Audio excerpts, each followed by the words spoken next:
My son cheated on his pregnant wife, then got mad when I refused to cut her off. He married the woman he had an affair with and expected me to welcome her with open arms. I chose to maintain my relationship with his ex and my granddaughter instead. I, 58F, raised my 2 children mostly alone after my husband passed away from cancer when they were young. My son Michael, 32M, and daughter Emily, 29F, were just 12 and 9 when it happened. I did everything I could to provide them with a stable home and tried to instill the values my late husband and I believed in: honesty, loyalty, and doing the right thing even when it's hard. About 8 years ago, I met James through a community group. He was kind, patient, and understood that my children would always be important to me. We married when Michael and Emily were in their early 20s. James never tried to replace their father but became a supportive presence in our lives. The issue that brought me here started 5 years ago. Michael had been married to Jessica, 30F, for 3 years at that point. I always had a good relationship with Jessica. She grew up in foster care and never had a stable family. When she married Michael, she started calling me mom almost immediately. It touched me, and I welcomed her as part of our family. 5 years ago, Jessica came to my house on a Tuesday morning. I remember because I had just finished gardening and was about to make lunch. She looked like she hadn't slept. Jessica was 6 months pregnant with my first grandchild at the time. She showed me messages on her phone between Michael and a woman he worked with. The messages made it clear they had been having an affair for months. I sat with Jessica at my kitchen table for hours that day. She cried until she had no tears left. I made her tea and held her hand. I told her that whatever she decided to do, I would support her. The next day, Michael called me. He told me that Jessica had confronted him about the affair and that he had admitted to it. He asked if he could stay with me for a few days while they figured things out. When Michael arrived at my house, I let him in but made it clear I wasn't going to pretend what he did was okay. I asked him why he would risk his marriage and hurt Jessica this way, especially while she was carrying their child. Michael got defensive.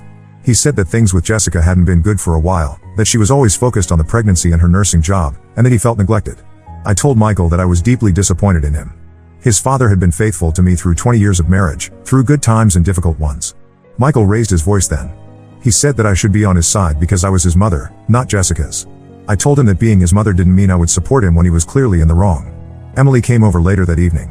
She pulled me aside and told me she agreed that Michael was wrong but suggested I try not to take sides too obviously to keep peace in the family. I understood what she was saying, but I couldn't bring myself to stay neutral about something that went against everything I believed in. Michael left my house that night. He went to stay with a friend. Over the next few months, I only saw him at the divorce hearings. Jessica filed for divorce almost immediately.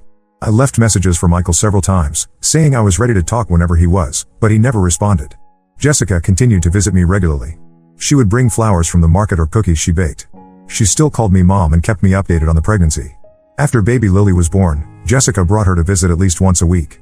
I loved spending time with them. Jessica never tried to limit my access to my granddaughter, even though things with Michael remained strained. 2 years after the divorce, my old friend Nancy called me. Her son Thomas, 33M, had moved back to town after working abroad for several years. Nancy suggested that I introduce Thomas to Jessica. Nancy had met Jessica at several family gatherings before the divorce and had always liked her. I was hesitant at first, but Nancy insisted Thomas was a good man who was looking to settle down. I invited Jessica and Thomas to dinner at my house. Emily and her boyfriend came too, to make it less obvious that I was setting them up. Thomas and Jessica ended up talking long after everyone else had moved to the living room. They exchanged numbers that night, and Jessica texted me the next day to thank me for introducing them. Thomas and Jessica dated for about a year before they got engaged. Thomas was wonderful with Lily, who was 3 by then. He took her to the park, read her stories, and never seemed frustrated when she wanted his attention. When Thomas proposed to Jessica, Lily was there too, and he gave her a small heart necklace while giving Jessica the ring. Jessica came to my house a few weeks after the engagement. She asked if I would walk her down the aisle at the wedding. She explained that at her wedding to Michael, she had walked alone because she had no family. Now she wanted me beside her. I agreed immediately. I was honored that she wanted me to have that role in her wedding. A couple of days later, Michael called me. It was the first time we had spoken directly in almost 3 years. He occasionally sent birthday and Christmas cards for Lily to my address, but otherwise, he had maintained his distance. On the phone, he was furious. He said Emily had told him I was planning to walk Jessica down the aisle at her wedding. He told me I was betraying him by remaining close to Jessica after the divorce. He said it was bad enough that I still spent time with her and Lily, but participating in her wedding to another man was crossing a line.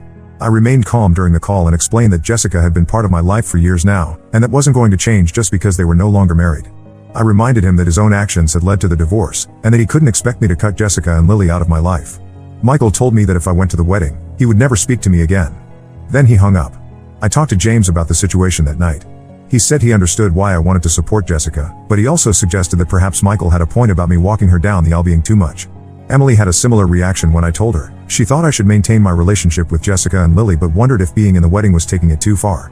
Despite their concerns, I decided to walk Jessica down the aisle. The wedding was beautiful, and Jessica looked radiant. Lily was the flower girl and kept running back and forth between Jessica and me before the ceremony. Thomas's family welcomed me warmly, and Nancy hugged me and thanked me for bringing Jessica into their lives. Michael called me the day after the wedding. He used language I had never heard from him before, calling me names and saying I had chosen Jessica over my own son. He brought up that I hadn't attended his second wedding, to the woman he had the affair with, Lauren, 29F. I hadn't gone because Michael had only invited me a week before the ceremony, and the invitation felt like an afterthought. Also, I had met Lauren once before the wedding, and she had made several dismissive comments about Jessica and how Michael had upgraded. James was present during this call and heard everything Michael said. Afterward, he told me that while he supported my decision to maintain a relationship with Jessica and Lily, maybe Michael had a point about me treating Jessica more like a daughter than I treated Lauren. Emily called later that day and unequivocally supported my decision to attend the wedding. I started to question whether I had made the right choice. Yes, Jessica had become like a daughter to me over the years, and Lily was my granddaughter. But Michael was my son, my flesh and blood. Had I been unfair to him? To be very clear, if Jessica had been the one who cheated on Michael, especially while pregnant, I would have supported my son completely. But that wasn't what happened. Michael went no contact with me because I refused to cut Jessica out of my life after he betrayed her. He only reached out when he wanted to announce his marriage to Lauren. I reluctantly agreed to meet Michael and Lauren for dinner about 6 months after they got married. I hoped that maybe Lauren would show some remorse for her part in breaking up Michael's first marriage, or at least show some positive qualities that would help me understand what Michael saw in her. Instead, Lauren spent most of the dinner talking about her job and her plans to redecorate their house. She made a point of mentioning that she didn't want children anytime soon, which struck me as insensitive given the situation with Lily. At one point, Lauren said that she had done Michael a favor by helping him escape his marriage to Jessica before it got even worse. She said Michael wasn't ready to be a father when Lily was born and that I should be grateful to her for saving him from a life he didn't want. That was the final straw for me. I told Michael that I couldn't support his relationship with Lauren and wouldn't be attending their wedding. He made his choices, and I made mine. I chose not to be part of what I saw as a continuation of his poor decisions. After that dinner, Michael and I barely spoke. He visited Lily occasionally, but from what Jessica told me, the visits were infrequent and short. Jessica never prevented him from seeing Lily, but she didn't go out of her way to facilitate their relationship either. My late husband valued honesty and integrity above all else. He would have been deeply disappointed in Michael's behavior. James understands my position and, while he initially suggested Michael might have a point about the wedding, he has been consistently supportive of my relationship with Jessica and Lily. I sometimes wonder where I went wrong with Michael. I tried to raise him with the same values his father and I shared. I encouraged him to take responsibility for his actions and to treat others with respect. When I remarried, I made sure James felt included in our family while respecting the memory of my late husband. I never enabled Michael's poor behavior as a child or teenager. Yet somehow, he still turned into someone who could cheat on his pregnant wife and then expect everyone to take his side. Was I wrong to go to Jessica's wedding? Update 1. First of all, I want to thank everyone who commented on my original post. Reading your perspectives helped me feel less alone in this situation. Even the few people who called me a bad mother made me think about how my actions might have been perceived by Michael, though I still believe I made the right choices. Michael emailed me last week asking if we could talk. I agreed but set some ground rules. I told him that I wouldn't tolerate him yelling or name-calling like the last time we spoke, and that I expected him to remain civil while I was speaking. He agreed to these conditions. Michael came to my house yesterday afternoon. James was at work, and Emily was in her room. She's been staying with us while saving for a house with her fiancé. When Michael arrived, he looked tired. His hair was unkempt, and his clothes were wrinkled. We sat in the living room and made awkward small talk for a few minutes. I asked about Lauren, and he just nodded and said she was fine. After a period of silence, Michael's eyes filled with tears. Not sobbing, just a quiet kind of crying that was somehow worse. I moved to sit next to him on the couch and told him he could talk to me. Michael apologized for his reaction to me attending Jessica's wedding. He admitted that he understood why I might be ashamed of him. Then he told me that his marriage to Lauren wasn't going well. He said that Lauren wasn't the person he thought she was, and that he now realized how good he had it with Jessica. According to Michael, Jessica took care of their home, worked her nursing job, and still made time for their relationship. He confessed that he had treated her terribly and hadn't appreciated what he had. Now, he and Lauren fought constantly. He said he knew he had made a huge mistake. What seemed to hurt Michael the most was his relationship with Lily. He told me that during his last visit with her, she kept referring to Thomas as daddy. When Michael tried to get her to call him dad instead, she had a tantrum and screamed that he wasn't her daddy. Michael broke down completely as he told me this part. I asked Michael a question that had been bothering me. Would he miss Jessica if Lauren did all the things for him that Jessica used to do? He didn't answer, which told me everything I needed to know. I suggested that perhaps he only valued Jessica for what she did for him rather than who she was as a person. I told Michael about my relationship with his father. We weren't together because we fulfilled each other's needs, we were together because we loved each other. and that love didn't disappear when one of us was vulnerable or needed support. Michael, on the other hand, left Jessica when she was at her most vulnerable, pregnant and building a future for their family.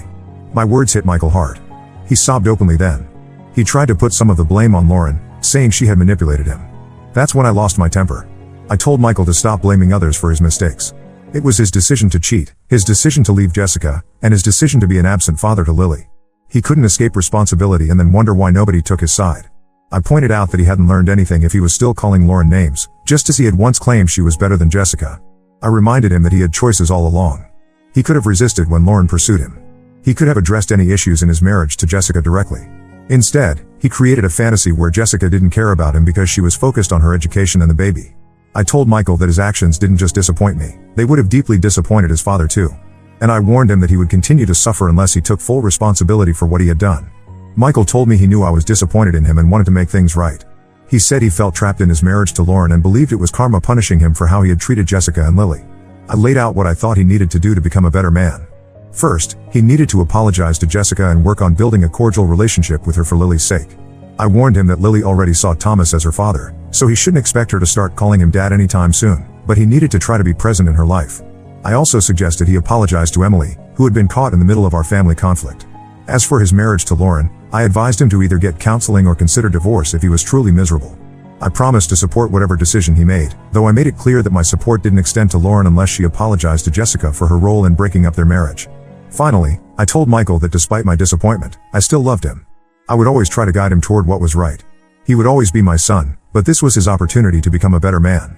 I believe in second chances, and I hoped he would make the most of this one. I told him I was proud that he had at least acknowledged his wrongdoings. Michael left after our conversation. He hugged me before he went, something he hadn't done in years. I don't know what will happen next, but for the first time in a long time, I have hope that our family might heal. Update 2. Hello everyone. Thank you for all the supportive comments on my previous posts. It's been a month since my conversation with Michael, and I wanted to share some developments. Emily moved out of our house last week. She and her fiancé found a place they could afford, and while I'm happy for them, the house feels empty without her. James and I are adjusting to having the place to ourselves again. Speaking of James, I finally talked to him about how much I sometimes miss my late husband. One of the commenters on my original post suggested I might be holding on to my late husband's memory too tightly, and it made me realize I had never really discussed this with James. We had a long conversation about it one evening after dinner. James surprised me with his understanding. He told me that he occasionally misses his first wife too, who passed away from a stroke before we met. He still keeps a photo of her in his wallet.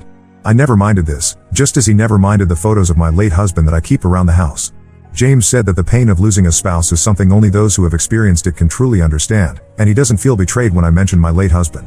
Rather, he sees it as honoring an important part of my past and the father of my children. After our talk, I found myself loving James even more for his compassion and wisdom. Jessica and Thomas are doing well.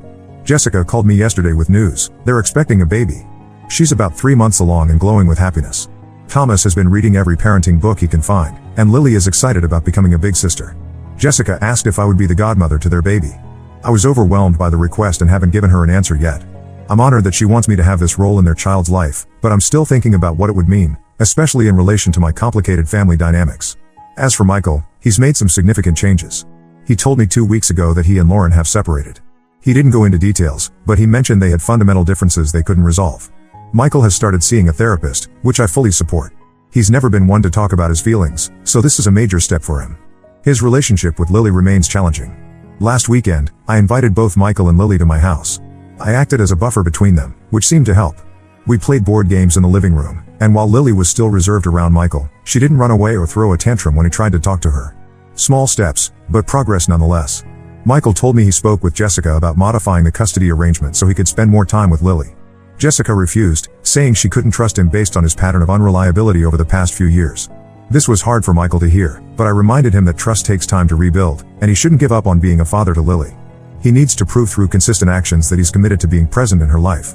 I've noticed positive changes in Michael's attitude. He's less defensive and more willing to acknowledge his mistakes. He's stopped blaming Lauren for his problems and is focusing on what he can control, his own behavior and choices. I believe he's genuinely trying to become a better person, and I'm cautiously optimistic about his future. Thank you again to everyone who offered advice and support.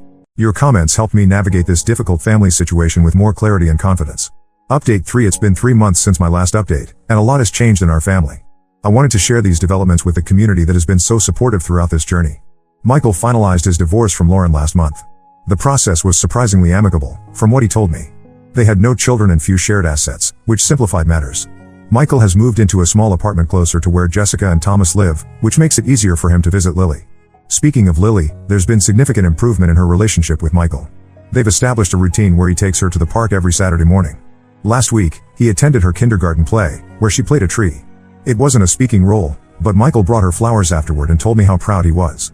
Jessica allows these visits but still maintains firm boundaries. She doesn't leave Michael alone with Lily yet, but she no longer feels the need to supervise every interaction herself. Thomas often drops Lily off at the park and picks her up afterward, and he and Michael have developed a civil, if somewhat distant, relationship. Michael continues with his therapy and recently joined a men's support group focused on personal accountability. He tells me they discuss topics like emotional maturity and healthy relationships. The Michael the first see now bears little resemblance to the angry, defensive man who called me names after Jessica's wedding. He's more thoughtful, speaks more slowly, and seems to consider the impact of his words before saying them. Last month, Michael did something that truly surprised me. He apologized to Jessica. He asked if they could meet for coffee, and though Jessica was hesitant, she agreed as long as it was in a public place. Michael later told me he had prepared what he wanted to say, but when the moment came, his planned speech went out the window. Instead, he simply acknowledged how badly he had hurt her and told her he would spend the rest of his life trying to be a better father to Lily. He didn't ask for forgiveness or try to explain his actions. He just wanted her to know he recognized the pain he had caused. Jessica told me about the meeting afterward. She said she appreciated Michael's apology but made it clear that while she was willing to co-parent with him, they would never be friends. Too much damage had been done. Michael accepted this without argument, which Jessica said was perhaps the most surprising part of their conversation. As for Jessica and Thomas, they found out they're having a boy. Jessica is 5 months along now and has started setting up the nursery. Lily helps by placing stuffed animals around the room and telling them to protect the baby. I've been joining them for weekly dinners, and Thomas's parents often come too. They've embraced me as a sort of extended family member, which has been unexpected but wonderful. I decided to accept Jessica's offer to be godmother to their baby. The more I thought about it, the more I realized that these connections, the ones we choose rather than the ones we're born into, are precious and worth nurturing. James fully supported my decision and has even been helping me pick out items for the baby. Emily is planning her wedding for next spring. She asked if Michael could be invited, and I told her that was entirely her decision. She's decided to include him but has made it clear to Michael that any drama would result in him being asked to leave. Michael assured her he would be on his best behavior and even offered to sit at a different table from Jessica and Thomas. Looking back on the past 5 years, I never could have predicted how things would unfold. The family I have now looks very different from what I once imagined. There are still awkward moments and old wounds that haven't fully healed. Michael and Jessica may never have anything beyond a cordial co-parenting relationship. Lily may always feel closer to Thomas than to Michael. But we're all trying, in our own ways, to move forward and create something positive from a difficult situation. I no longer question whether I was wrong to attend Jessica's wedding or to maintain my relationship with her after the divorce. Those decisions, though painful at the time, allowed me to be part of Jessica and Lily's lives during these important years. They also, perhaps unexpectedly, created space for Michael to recognize his mistakes and begin to change. If there's one thing I've learned through all of this, it's that family isn't just about blood. It's about showing up, day after day, for the people you care about. It's about holding firm to your values, even when it would be easier to look the other way. And sometimes, it's about forgiveness, not forgetting or excusing past hurts, but finding a way to move forward despite them. Thank you, everyone, for being part of this journey with me. Your advice and support helped me find my way through some very dark days. I hope my story might help others facing similar family conflicts to navigate their own paths forward.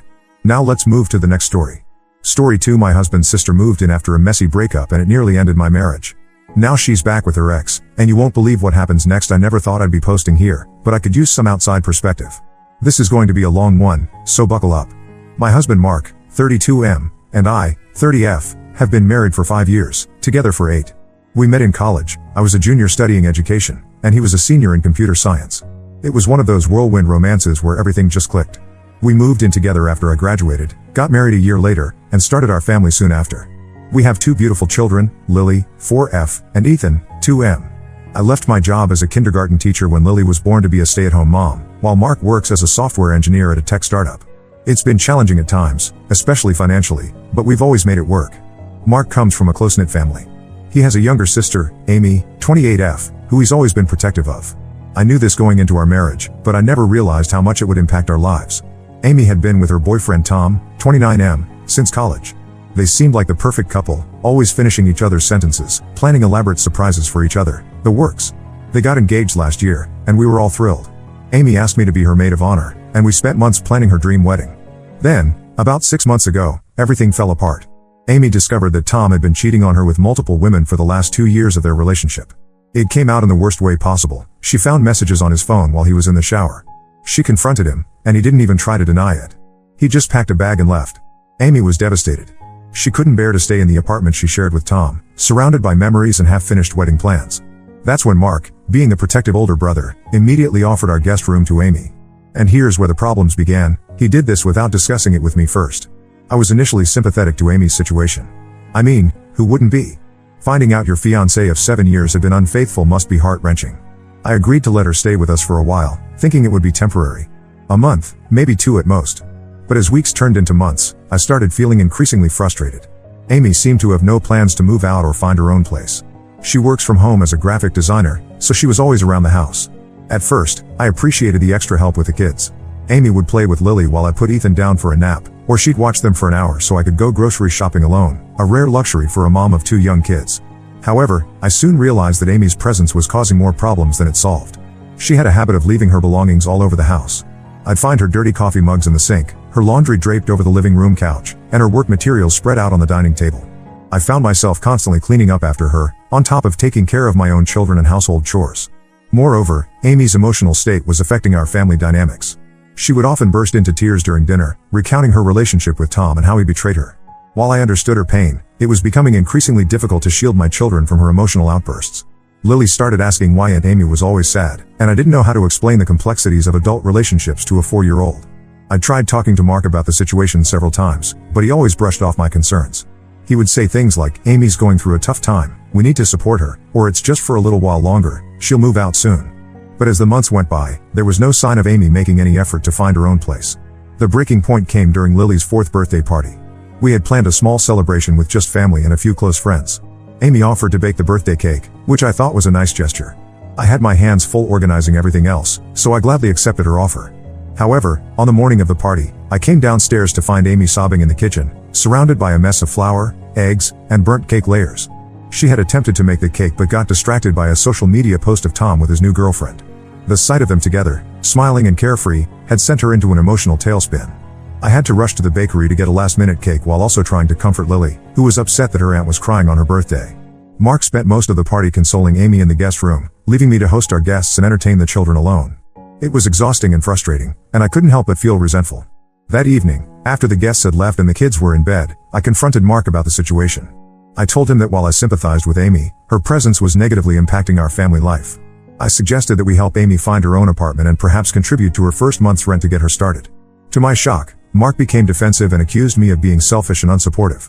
He said that I didn't understand the bond between siblings and that he couldn't just abandon his sister in her time of need. He then dropped a bombshell. He had promised Amy that she could stay with us for as long as she needed, potentially up to a year. I was furious that Mark had made such a significant decision without consulting me. I told him that it was unfair to make unilateral decisions that affected our entire family. I pointed out that I was the one dealing with the day-to-day consequences of Amy's presence, from the extra housework to the emotional strain on our children. Mark's response was to tell me that if I couldn't handle having Amy around, perhaps I should be the one to leave for a while. He suggested that I take the kids and stay with my parents until I could get over my issues with Amy. I was stunned by his suggestion. It felt like he was choosing his sister over his wife and children. I realized that this wasn't just about Amy anymore, it was about the fundamental lack of respect and consideration in our marriage. The next day, while Mark was at work and Amy was out running errands, I packed bags for myself and the kids. I left a note for Mark explaining that I was taking him up on his suggestion and staying with my parents for a while. I told him that I needed time to think about our marriage and what it meant that he was willing to prioritize his sister's comfort over his family's well-being. It's been a week since I left. Mark has been calling and texting nonstop, alternating between apologies and accusations. My parents have been incredibly supportive, helping with the kids and giving me space to process everything. I'm at a loss for what to do next. I love Mark, and we've built a life together, but I can't help feeling betrayed by his actions. Am I overreacting to the situation with Amy? Should I go back home and try to make it work, or is this a sign of deeper issues in our marriage? Update 1: It's been a month since my last post, and a lot has happened. First, I want to thank everyone for their supportive comments and advice. It really helped me gain perspective on the situation and gave me the courage to stand my ground. After about 2 weeks at my parents' house, Mark finally agreed to meet with me without Amy present. We met at a quiet coffee shop near our home, the same place where we used to have study dates in college. Walking in brought back a flood of memories, both sweet and bittersweet. The conversation was tense at first. Mark looked tired, with dark circles under his eyes, and I could tell he hadn't been sleeping well. Part of me wanted to reach out and comfort him, but I reminded myself why we were here. As we talked, it became clear that there were deeper issues at play than just the situation with Amy. Mark confessed that he had been feeling guilty about Amy's breakup. Apparently, he had known about Tom's infidelity for months before Amy found out, but he didn't tell her because he thought it wasn't his place to interfere. When Amy discovered the truth, Mark felt responsible for her pain and believed he needed to make it up to her by providing unlimited support. This revelation shocked me. I couldn't believe Mark had kept such a big secret, not only from Amy but from me as well. It explained his overprotectiveness, but it didn't excuse his behavior towards our family. I explained to Mark how his decision had affected our family life. I told him about the constant mess I had to clean up, the emotional toll of Amy's outbursts on the kids, and how I felt like a guest in my own home. I described how hurt I felt that he hadn't considered my feelings or consulted me before making such a big decision. I also pointed out that by enabling Amy's dependence, we weren't actually helping her move forward with her life. Mark listened, really listened, for what felt like the first time in months. He apologized for not considering my perspective and admitted that he had been so focused on helping Amy that he had neglected his responsibilities as a husband and father. After a long discussion, we agreed on a plan. Mark would talk to Amy and give her a timeline of 3 months to find her own place. We would help her search for apartments and even offer to cover her first month's rent, but she needed to understand that our home couldn't be her permanent solution. Mark also agreed to attend couples counseling with me to work on our communication issues. He realized that making unilateral decisions about our family wasn't fair, and he wanted to learn how to be a better partner. When we returned home, Mark had a serious talk with Amy. To our surprise, she was more receptive than we expected. She admitted that she had been taking advantage of our hospitality and that she knew it was time for her to stand on her own feet. She even apologized to me for the strain she had put on our family. Over the next few weeks, things slowly started to improve. Amy made an effort to keep her belongings tidy and even started cooking meals for the family to contribute. She began actively looking for apartments and reached out to friends about potential job opportunities that would allow her to afford her own place. Mark and I attended our first counseling session, which was eye-opening for both of us. We realized that we had fallen into patterns of poor communication and taking each other for granted. The counselor gave us exercises to practice active listening and expressing our needs more clearly. It was uncomfortable at first, but we both committed to putting in the effort. However, just as things were looking up, we hit another snag. Amy announced that she had reconnected with Tom and was considering giving him another chance. She said they had been talking, and Tom had promised to go to therapy to work on his issues. Amy seemed hopeful, saying that maybe this breakup was the wake-up call their relationship needed. Mark was furious, feeling that all the pain and disruption had been for nothing if Amy was just going to go back to her cheating ex. This led to a huge argument between Mark and Amy, with Mark yelling that Amy was making a huge mistake and Amy accusing Mark of trying to control her life. I found myself in the middle, trying to calm both siblings down while also protecting my children from the shouting match. Lily was in tears, not understanding why everyone was yelling, and Ethan picked up on the tension and started wailing. It was a mess. The incident made me realize that while we had made progress, we still had a long way to go. Mark's overprotectiveness of Amy was still an issue, and Amy's emotional dependence on us hadn't fully resolved. I'm trying to stay positive and focus on the improvements we've made, but I can't help feeling anxious about what will happen if Amy does get back together with Tom. Will we be expected to welcome him into our home too? How will this affect the progress we've made in our marriage? I'm committed to working on my relationship with Mark, but I also know that I need to set firm boundaries. We have another counseling session tomorrow, and I plan to bring up my concerns about Amy's potential reconciliation with Tom. This whole experience has taught me the importance of standing up for myself and my family. I'm no longer willing to be a doormat, but I'm also trying to approach the situation with empathy and understanding. It's a difficult balance to strike, and I'm still learning. I'll update again when there are new developments. Thank you all again for your support and advice. It means more than you know. Update 2. It's been another 2 months since my last update, and I'm happy to report that things have significantly improved, although not without some challenges along the way. First, the good news: Amy moved out last week. She found a small studio apartment about 20 minutes away from us.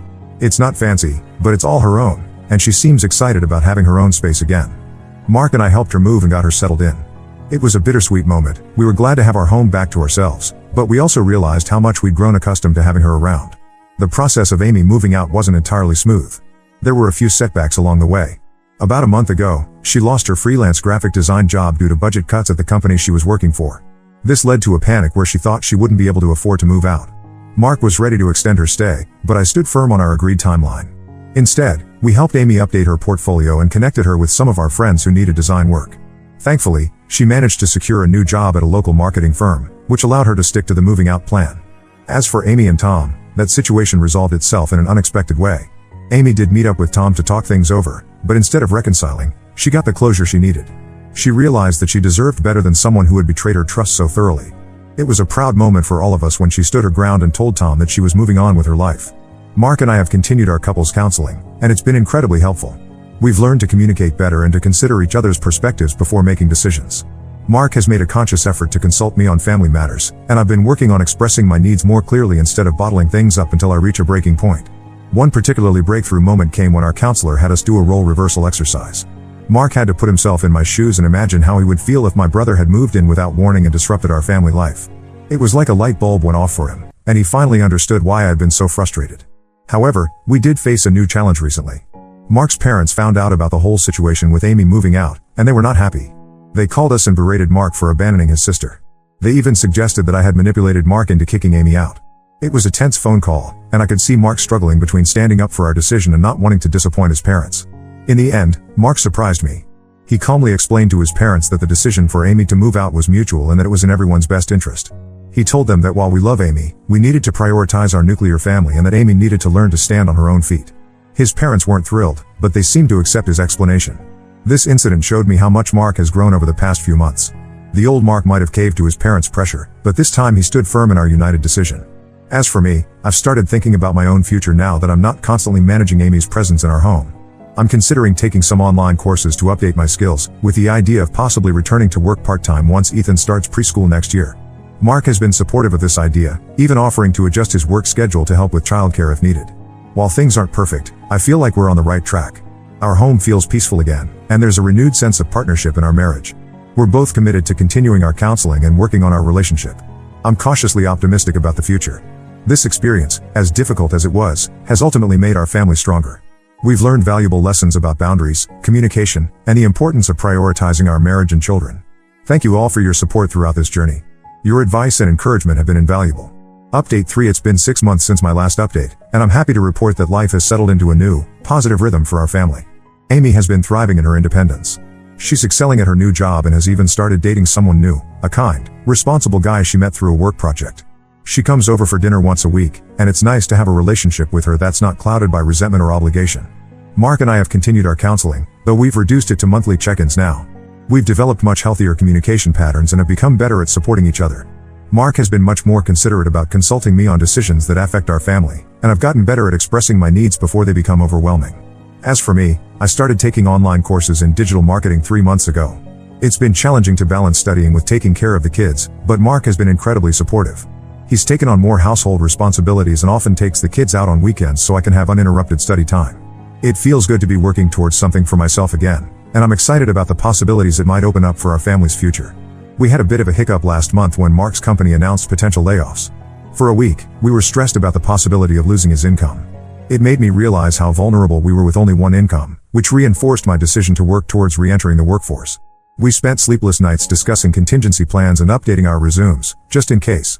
Fortunately, Mark's job was safe, but the scare motivated us to start building up our emergency savings. We've cut back on some non-essential expenses and are putting that money aside each month. Our relationship with Mark's parents has improved slowly. They visited us last month and saw firsthand how well we're doing. They even commented on how much happier and more confident Amy seemed. I think seeing the positive outcomes has helped them understand and accept our decisions. There's still some tension, especially when they make comments about how we should be helping Amy more, but Mark has gotten better at setting boundaries with them too. Lily started kindergarten this fall, which has been a big adjustment for all of us. She was nervous at first, but she's made friends quickly and loves her teacher. Watching her grow and become more independent has been bittersweet. It's also given me more time to focus on my studies and on Ethan, who's going through a clingy phase now that his big sister isn't around all day.